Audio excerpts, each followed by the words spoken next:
Tetapi kemudian kalau di kemudian hari akta perdamaian itu tidak ditaati oleh salah satu pihak, maka pihak yang satunya atau pihak yang dirugikan karena perbuatan dari salah satu pihak yang tidak melaksanakan putusan akta dading tersebut, akta perdamaian, maka dia bisa mengajukan eksekusi.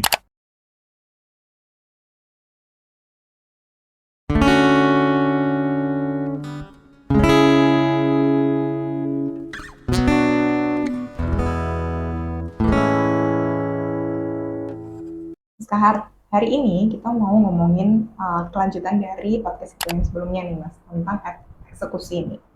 Nah, eksekusi kan kalau di hukum itu kan bisa hukum perdata dan hukum pidana ya Mas.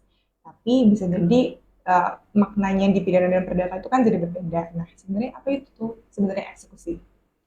Oke, jadi begini. Baik perdata maupun pidana ya, sama saja sebenarnya. Eksekusi itu adalah pelaksanaan putusan pengadilan yang telah memiliki kekuatan hukum tetap atau inkrah. Jadi ketika pengadilan sudah memiliki kekuatan hukum tetap putusannya dan tidak ada upaya hukum yang lain, maka eksekusi ini bisa dijalankan untuk melaksanakan putusan tersebut. Sederhananya begitu. Nah, karena kita lagi ngomongin putusan inkrah nih Mas, saya mau memperjelas aja. Nah, putusan inkrah itu apakah berhenti di putusan tingkat 1, tingkat 2, tingkat 3, karena mengingatkan hukum kita tuh kan ada banding, kasasi, bahkan PK kan Mas. Oke, baik. Jadi begini, inkrah itu, yang saya ulangi lagi ya tadi, bahwa sudah memiliki kekuatan hukum tetap. Jadi suatu putusan ketika dia sudah memiliki kekuatan hukum tetap, karena tidak ada upaya hukum lain. Jadi walaupun itu tingkat 1 atau pengadilan negeri, untuk pengadilan negeri atau pengadilan agama, atau pengadilan yang lain, misalnya, baik itu pengadilan hubungan industrial misalnya, kalau tidak ada upaya hukum banding, misalnya kan ada waktu, ada jeda waktu, misalnya untuk pidana itu 7 hari, atau untuk perdata itu 14 hari, kalau tidak ada upaya hukum banding, atau kasasi kalau di PHI, maka putusan itu sudah dianggap inkrah atau telah memiliki kekuatan hukum tetap. Tetapi kalau kemudian setelah putusan tingkat pertama tersebut ada upaya hukum, baik banding maupun kasasi, maka belum inkrah, maka putusan ini belum dapat dieksekusi ya belum dapat dieksekusi sampai nanti ketika setelah banding atau kasasi ini putus, masih ada waktu lagi nih kalau banding untuk kasasi. Kalau sudah kasasi berarti sudah inkrah. Artinya begitu. Baik itu putusan pengadilan hubungan industrial, pengadilan agama, pengadilan negeri, dan seterusnya. Kalau sudah inkrah, maka bisa dieksekusi. Nah, terus nih lanjut, karena kan kita punya 2 sistem acara ya Mas. Pertama adalah hukum acara pidana dan hukum acara perdata. Nah, apakah eksekusi dalam hukum acara pidana itu sama seperti hukum acara perdata Mas? Berbeda. Jadi kalau hukum perdata nih, ada berbagai macam sih yang bisa dilakukan eksekusi itu. Eksekusi itu kan bisa putusan suatu perkara atau eksekusi terhadap akta dading, akta perdamaian itu bisa dilakukan eksekusi. Misalnya nih dalam suatu persidangan kemudian terjadi perdamaian, karena perdata kan hakim itu akan selalu menawarkan agar berdamai para pihak agar tidak perlu nanti terjadi putusan yang merugikan atau salah satu pihak merasa dia adalah pihak yang kalah dan yang menang, maka mereka berdamai. Nah, berdamai itu kemudian muncul akta dading atau akta perdamaian. Tetapi kemudian kalau di kemudian hari akta perdamaian itu tidak ditaati oleh salah satu pihak, maka pihak yang satunya atau pihak yang dirugikan karena perbuatan dari salah satu pihak yang tidak melaksanakan putusan akta dading tersebut, akta perdamaian, maka dia bisa mengajukan eksekusi.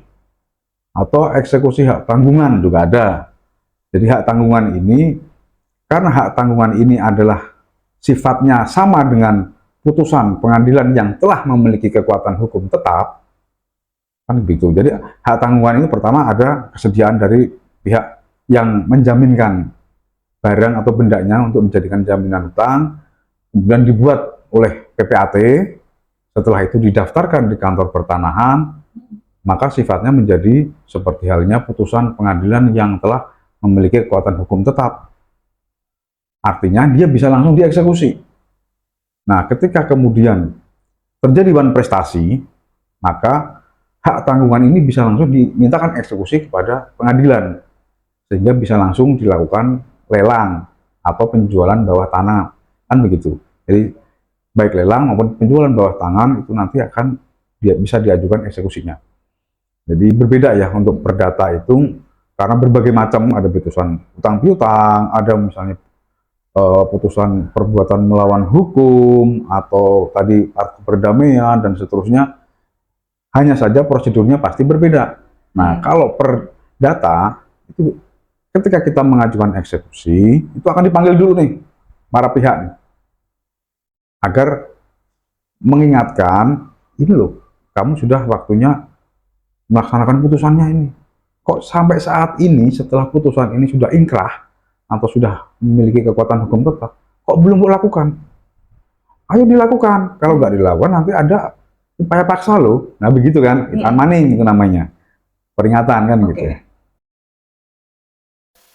Sebelum kita lanjutkan pembahasan selanjutnya, jika Anda ingin melakukan konsultasi hukum dengan kami, bisa datang ke kantor kami atau hubungi alamat email kami. Terus gimana nih Mas kalau misalkan ini kan kita ngomongin perdata kan Mas, tapi kan perdata itu kan tidak selalu orang-orang yang bersengketa kan, seringkali juga ada permohonan atau bisa jadi misalkan perceraian tuh. Kalau perceraian eksekusinya gimana tuh? Jadi, perceraian ini, jadi karena ini tidak melibatkan ibaratnya utang piutang atau kemudian perebutan hal-hal yang lain, tapi kalau hanya perceraian, ya eksekusinya mereka bercerai kan? Kan tidak ada disebutkan bahwa di dalam undang-undang manapun ketika sudah bercerai tidak boleh tinggal satu rumah. Kan tidak ada. Kalau harta gono gini gimana Mas? Nah itu lain lagi. Harta gono gini, kalau perceraian tentu bisa dieksekusi. Kalau setelah bercerai kan, setelah bercerai kemudian ada putusan tentang harta gono gini, ya bisa dieksekusi. Eksekusinya adalah dilelang, agar kemudian hasilnya itu dibagi dua. Kan harta gono gini itu separuh-separuh kan bagiannya. Kalau tidak ada hal yang mengakibatkan harus ada perhitungan yang lain ya, misalnya ada utang dan seterusnya. Tetapi kalau secara normal harta gono gini ini kan dibagi setengah-setengah atau separuh-separuh.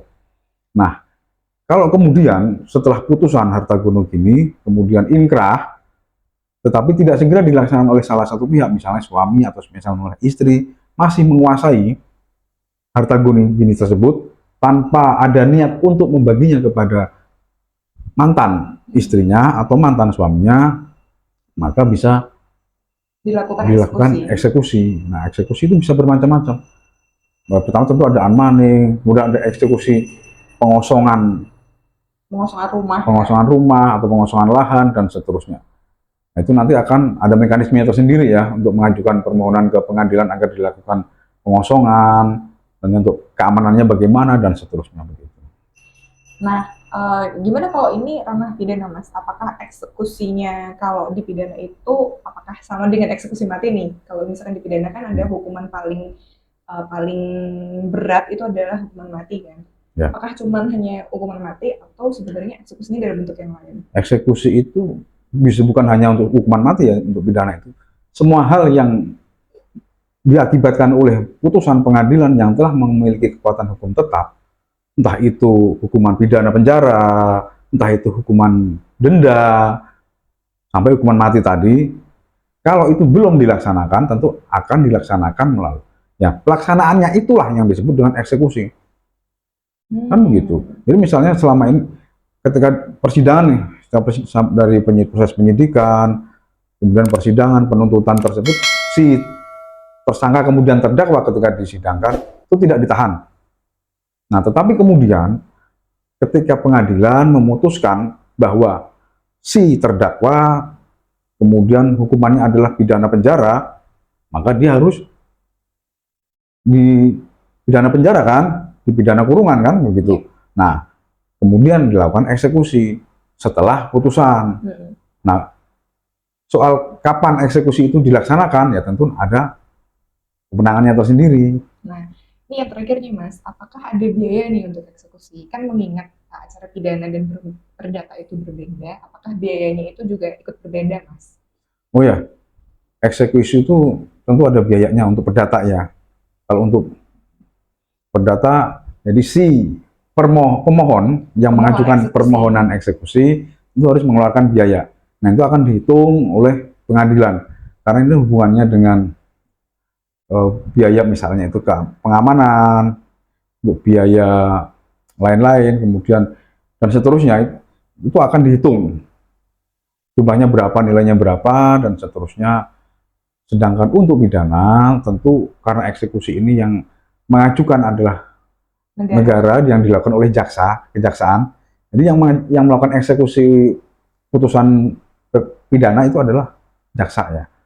Jadi jaksa kemudian sudah mulai mengajukan ini dan setelah itu tentu negara yang menanggung biayanya. Jadi bukan kan nggak mungkin misalnya seorang yang dihukum mati karena dia akan dieksekusi dia malah bayar, diminta untuk membayar eksekusi dia sendiri kan nggak mungkin. Iya. Tentu negara kan, negara sebagai pelaksana eksekusi tersebut begitu. Jadi gitu ya, Mas. Ini eksekusi itu jarang banget mau dibahas. Iya. Kebanyakan itu adalah tentang ganti kerugiannya ya, Mas.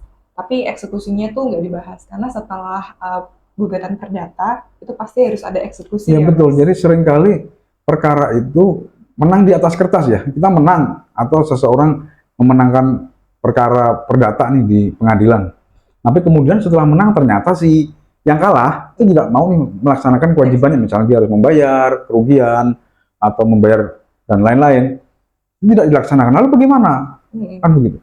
Apakah kemudian hanya menunggu saja pasrah atau mengikhlaskan uangnya itu tidak dikembalikan, misalnya kalau itu uang prestasi, atau bagaimana? Nah, ada eksekusi yang bisa dilaksanakan. Memang ada biayanya, tetapi kalau itu untuk mengembalikan hak kita yang diambil orang lain, tentu itu sepadan kan begitu. Dan itu sebenarnya wajib dilakukan ya, Mas, kan untuk menegakkan keadilan. Mas. Ya, betul. Ya.